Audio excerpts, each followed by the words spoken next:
Well, Will's on vacation. So, Billy, what do we call this podcast? We can call it the CHRILLCAST. This is the CHRILLCAST. No, I can't do that. I'm Chris. And I'm Billy. Welcome to the CHRILLCAST. The CHRILLCAST. I'm Billy from VISNAWesome, by the way. On my channel, we are actually doing a 24-hour live stream that's going to Beaumont Children's Hospital. If you've seen me try to pronounce that 10 million times, I, for some reason, can't. But then it's actually hosted by extralife.org. But I'm running it off Twitch TV, where my channel is VISNAWesome on there. We're doing that September 28th to the 29th. It's going to start at 6 p.m. Eastern time. If you guys tune in, any of the donations go straight towards Beaumont Children's Hospital. But we're going to be playing it. We're going to be giving stuff away. We're going to be giving off some games, some codes for Borderlands 3, a couple of cool things that are coming out there, some physical stuff, and we're going to be doing challenges because it would be boring if we didn't. But if you guys tune in, that would be awesome. And if anybody, again, it's all going towards charity. It's something I believe in. Even though I'm terribly nervous about talking about charities for some reason, I just feel like I can't give them the information that they give. But Fandom Friday. Yeah, September 28th. This is the episode where we talk about latest pickups, what we're currently playing, and some recommendations for the audience. Okay, so what have you recently picked up, Billy? I picked up two games. I picked up Borderlands 3 because I drive the hype every day, and a game called Greedfall, which is it's cool. You talked about BioWare because it's. I'll talk about Greedfall because I feel like this game needs more attention. Like it is a classic RPG that's like plays just like Dragon Age, made by a small studio of people called Spiders, or their company is called Spider. But I haven't got far into it, but from what I've gotten, it has the same thing we were talking about on the previous episode, about character development and character interaction and rich story. Combat's a little wonky. It needs a little help in a few areas, but like, I mean, we've seen Mass Effect 1 and Dragon Age. They both had their flaws at the beginning. Right. This game, it's really well done. The narrative is really good. It's, you know, it lacks an overall like urgency, I guess is the best way to put it, but it's still like a really solid narrative with some pretty solid characters. Like, and the game's not even $60. It launched at $49.99, which is even cooler. It's a double A type. But cool. That and Borderlands 3. Borderlands 3 doesn't need to explain. It is very well done. It is very good humor, which is funny sometimes. From what I understand, though, there's a major flaw in the PC version of the game. What? Oh, what is it? Yeah, hang on. Let's talk about that. What is it? Because I missed it. What do you have it on? What system did you buy it for? I got it for PS4, but I was going to play it on PC, but I haven't picked it up yet. I would wait. There's a major bug right now where, and it doesn't. I don't know if it affects everybody, but apparently, if you have DirectX 12 installed on your PC, which most current up-to-date PCs would have, it won't run. You just sit there on the loading screen, and it just never gets there. So they've been forcing it to run with DirectX 11, which is an older version. Probably potentially some cybersecurity threats could get through it. Some kind of I don't know. I tell you this: if you use out-of-date software, generally speaking, there is some kind of a threat that can get your PC. So people are really mad that DirectX 11 is being used, especially since there's multiplayer. So there's already an online connection somewhere. Well, it's funny that like that's a controversy too, because like I don't know if this is with everybody, and I haven't looked into the issue enough yet. But me and my fiance, I picked Borderlands 3 up with the intention of playing it with my fiance because we love playing co-op games together. But the lag on that game on split screen is I'm legit. I'm not even joking with you, Chris. If we don't stop, like if you don't stop what you're doing before you open the menu, like the other person will lag so much that they die immediately. It's insane. And me and my fiance are like get mad at each other because we're like, dude, like don't open the menu while I'm fighting. Like just go somewhere else. Oh my gosh. Oh, it's insane. Well, it's almost like did you ever play Minecraft on the 360? I did. So anytime somebody open up the pause menu, it's like you're frozen for like a good second, like 3 seconds or so. It's like, I remember that. I remember how bad that was for a long time. oh, it's horrible. That's what that reminds me of, though. But in this case, you're still getting shot at, not getting mauled by a creeper or a skeleton or a creeper exploding on you or something. Do it during nighttime. Everyone's just dead immediately. Yep. Yeah, we pretty much had a no pause rule at night. Like otherwise, it's like impossible. Oh, I get it. Trust me. Even now, like we want to beat each other to death because of the pause menu. So I feel you. Yeah. So my latest pickups, I just pre-ordered. So they're not pickups yet, but I pre-ordered some board games. Pre-ordered the board game Windward, which is made by Eldorado Studios, the guys that made the Island of Eldorado, which I have featured right there. I actually own the Kickstarter, and it's a game where essentially it's almost like Moby Dick, but in the sky. I'm gonna get like advertisers pulled away because I said Moby Dick. You watch. There'll be no advertisements on this video ever because of the fact that the word Moby Dick is in it. But anyways, Chris, say that. Imagine that you're like whaling in the skies in some make-believe world.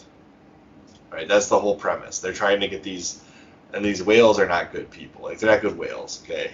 It's not like you're saving the oceans or like I've seen the major comments on it. It's like I would have purchased this game if it wasn't about whaling. It's like no, this is a make-believe fantasy world. You can't fly a ship in the sky. Okay, it looked really neat. The mechanic was that like wherever the wind direction is, you can go freely on that plane. You know, like if your ship is going the same direction as the wind, it's all free, and then you get 4 spaces otherwise. So like you always want to use the wind to your advantage. That's actually really cool, though. I've never played that game, but that sounds like a really interesting. I haven't either. It's on Kickstarter right now for like 10 more days. Really? Yeah, it's like $55. It's not bad for a Kickstarter game. A lot of them are going way higher than that. Yeah, that's. I've been really jumping onto board games lately, so I definitely would check that out. Like here's the one I picked up. This is the first Kickstarter I ever backed, Trogdor, right? I backed that one, so I have that one now. Remember that drinking tile game I was telling you about, Drunk Gin? Yeah. That's that one. And then the Eldorado game. And they just released the last expansion for this game. So I bought that, so eventually I'll have that too. But I backed Windward, which is the last Kickstarter game I'll probably be backing for a while because they're expensive. Chris, I gotta ask you this because I guarantee everybody, unless you've answered it in the past, how many board games do you own? Not that many. Really? Maybe one shelf. Like one of these shelves, maybe, full of games. Okay. The friend that we do board game nights with, I'm not gonna give his name away or his location because. Yeah, that's fair.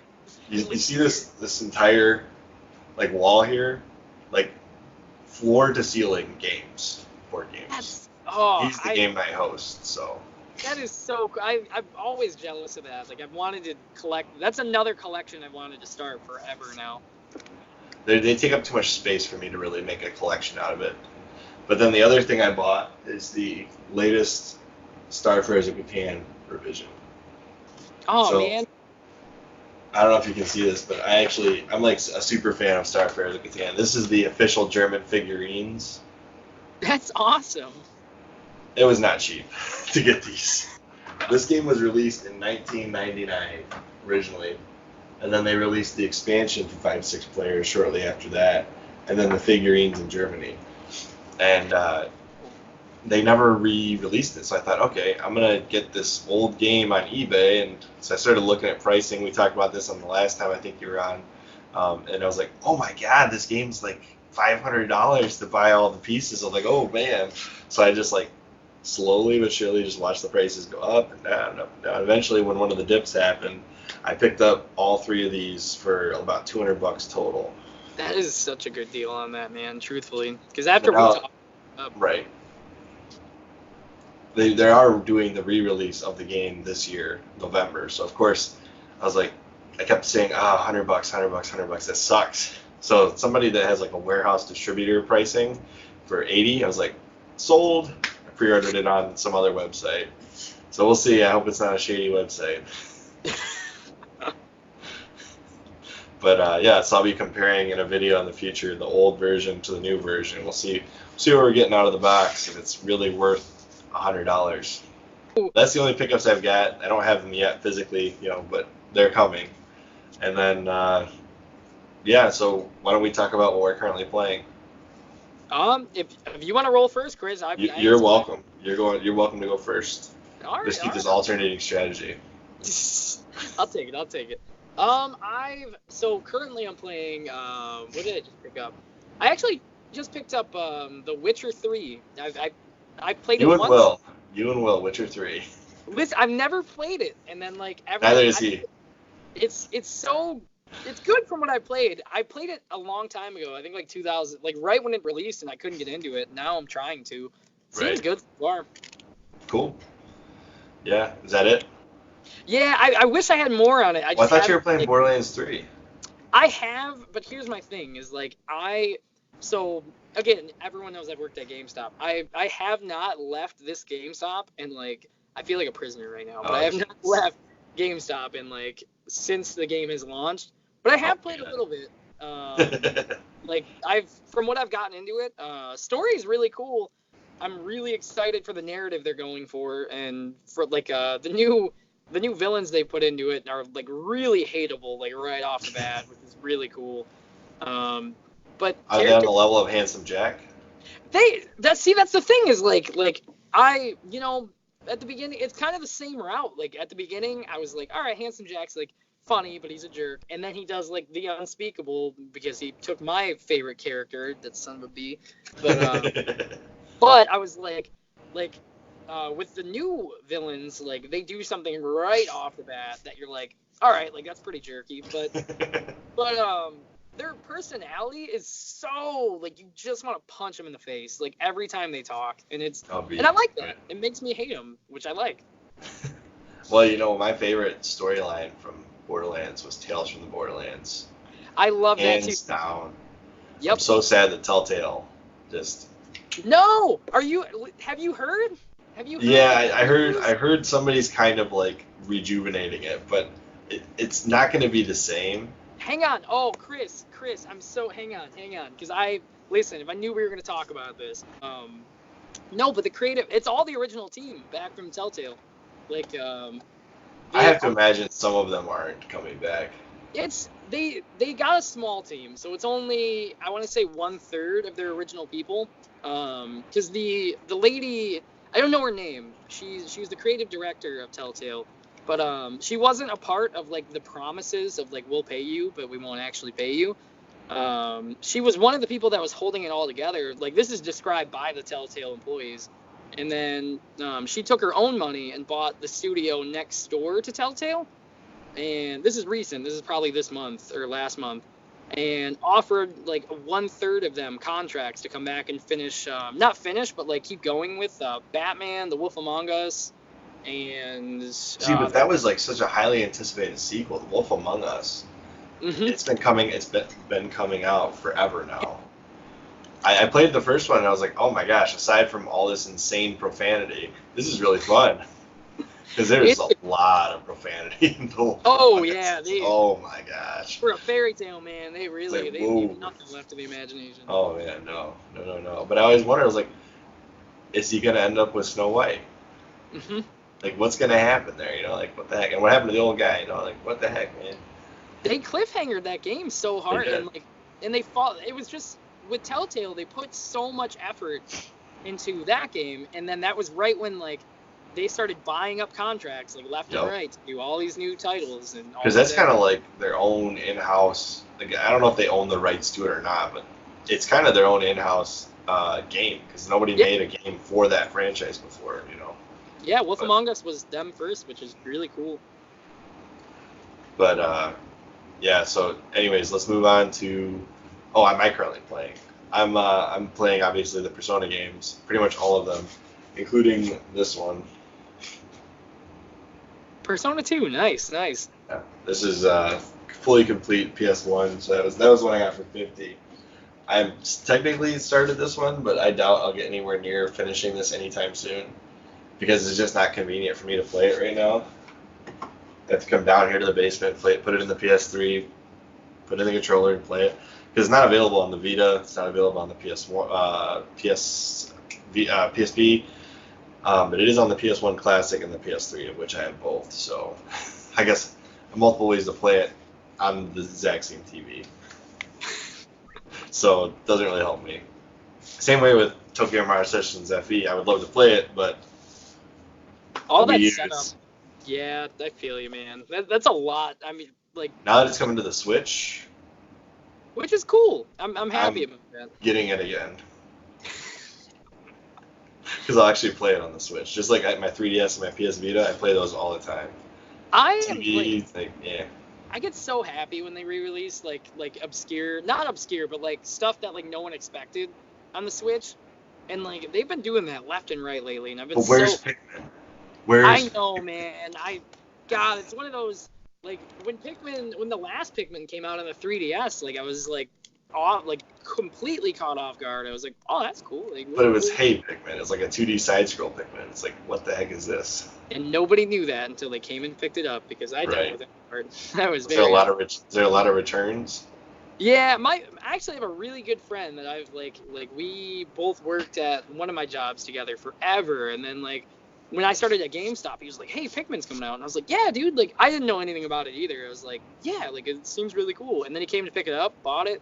Went home, texted me, he's like, hey, I'm returning this, and I was like, why? And he's like, it's terrible, like it doesn't feel like Pikmin, and came right back, and again, wasn't upset or anything, just didn't like it, just didn't feel right. Yeah, when you try to take a franchise and transform it, sometimes it works and sometimes it doesn't. Will said last time, he's like, we're not going to talk about Persona, but I really want to talk about Persona. I want to say which one I would recommend people play, and it's none of the ones on my shelf currently. Oh. I recommend everybody pick up a PlayStation Vita and play through Persona 4 Golden. Really? That's my favorite of the Persona series. It's weird you say that, because usually the handhelds are the ones that most people are like, well, they did all right on.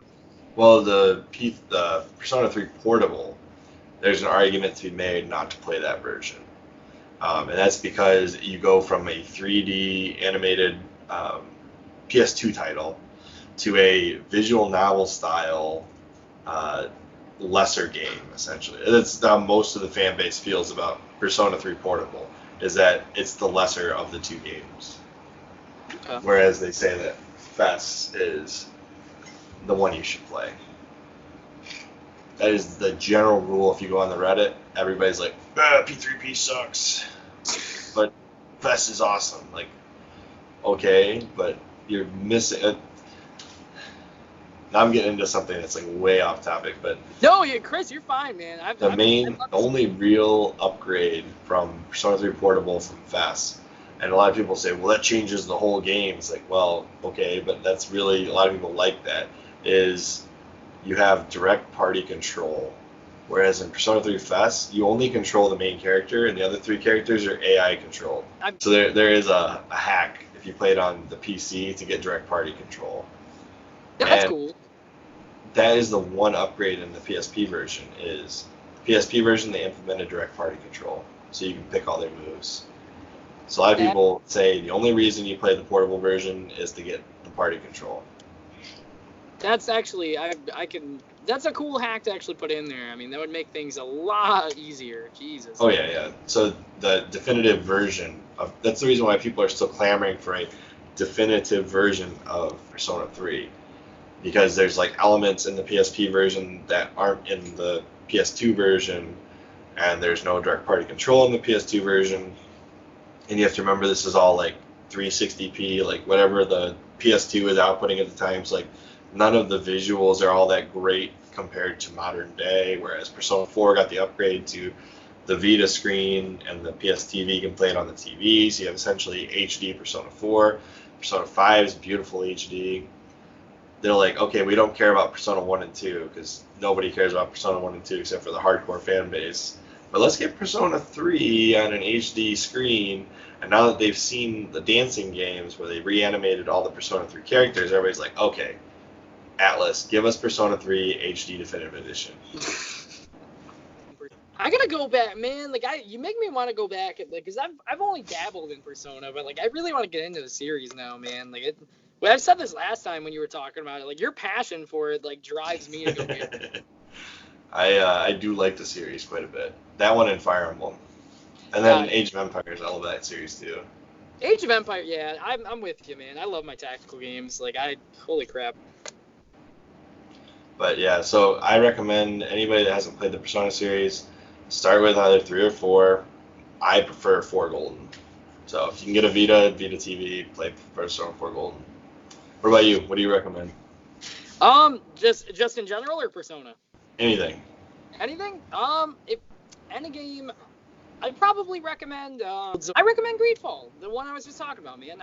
Seriously, if you guys haven't played it yet, please go give it a shot because they're not getting killed right now, but they're having a kind of up in the air release on it, and I wish a lot of people would give it a shot, even though it's not a AAA title. I think this RPG really has some gump, and I really think they can do well as long as it builds a following and people get really excited about it. So I'll make sure that while you're discussing that, there's gameplay of Greedfall playing next to you.